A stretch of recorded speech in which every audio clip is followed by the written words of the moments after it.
Hey, what's up guys? It's Chris. Welcome back to the channel. So today's lesson has literally nothing to do with what that last clip was and could arguably be more important than any lesson on any technique that I could be showing you today. And it's the ability to overcome plateaus in your playing.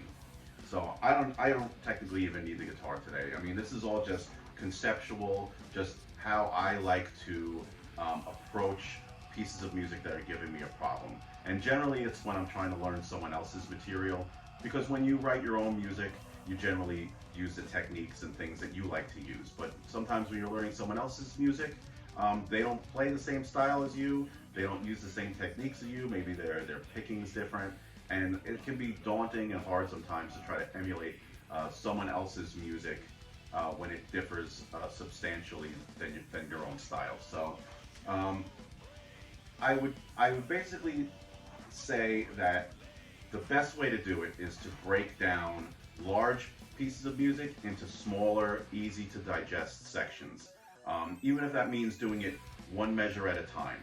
And let's say you're learning a solo and it's 15 measures long, let's just say, you would start at the beginning, and if right off the bat you get a problem, then you stop right at the first measure. If the first couple measures are things you're familiar with and fairly easy for you to play cleanly, then you move up till you have a problem and you isolate that specific section of the piece that you're trying to learn, and you figure out if it's an issue with your left hand or your right hand, or if it's an issue with coordinating the two hands together, or if it's a speed issue, like maybe it's just that it's just something you need to work at over time with a metronome.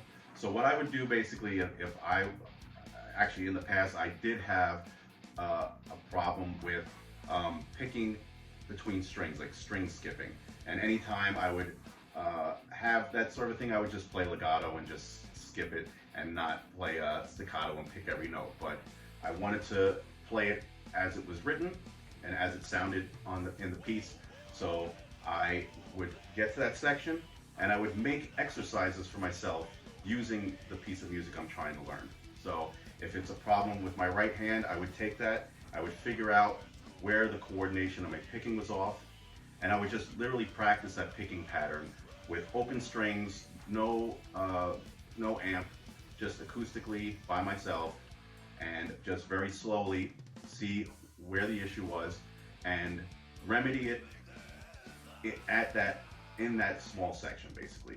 And I would, after I got the right hand working, then I would work the left hand into it and work on my coordination between my right and left hand. So sometimes you have to break it down just to the one hand, and if that is giving you a problem, you start that first, then you work on coordinating and working your other hand into it, and then after that, once you feel like your coordination is good at a slower speed, then I would use a metronome and gradually increase the speed until I was able to play it at the speed it was written at. And then once I have that section figured out, I would move on to the next section. And then I would go through the same process. I would break it down, see which hand is giving me a problem. I would make an exercise out of that, turn it into something that I could repeat with a metronome. And then I would gradually work the speed up until it was at the speed that it's meant to be played at. And then I would go back to the beginning and play up to that point and make sure that I can play all those sections together up to that point at the right speed. So I would say that was a big discovery for me. Like I guess you'd call it a discovery, like to be able to break down difficult things into smaller, easy to digest sections. Sometimes you want to just play it like it sounds. Everyone wants to shred and sound like their favorite guitar players, but everyone's had to do this at some point.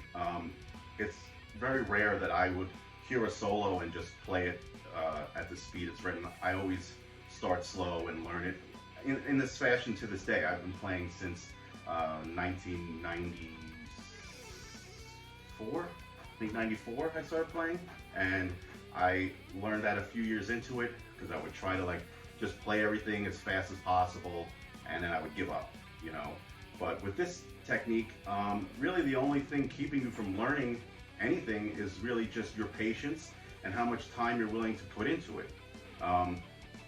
I've never run into something that I wasn't able to learn. It's just if I'm willing to put the time in, and that's with anything, is are you willing to put the time in and have the patience to play it over and over and over again until you're able to process the information and play it at the speed that it's supposed to be played at. So I hope that this could perhaps help you. It definitely helped me, and I'm pretty sure most intermediate and advanced players have already come up with their process for being able to learn material, but I think people have only been playing for a short time, beginners, or even people that have been playing for a few years, but casually, maybe they get frustrated, they want to learn something, they give up because they just can't play it the way it sounds right away. So I'm hoping that this will help some of you to be able to learn and come up with a process for being able to break down and figure out songs or solos or whatever it is that you're trying to play. It definitely helped me. Give it a shot, and let me know in the comments if this is something that has helped you. If you've had any problems, give it a shot and let me know, okay? I'll talk to you guys later. Have a great one. Bye.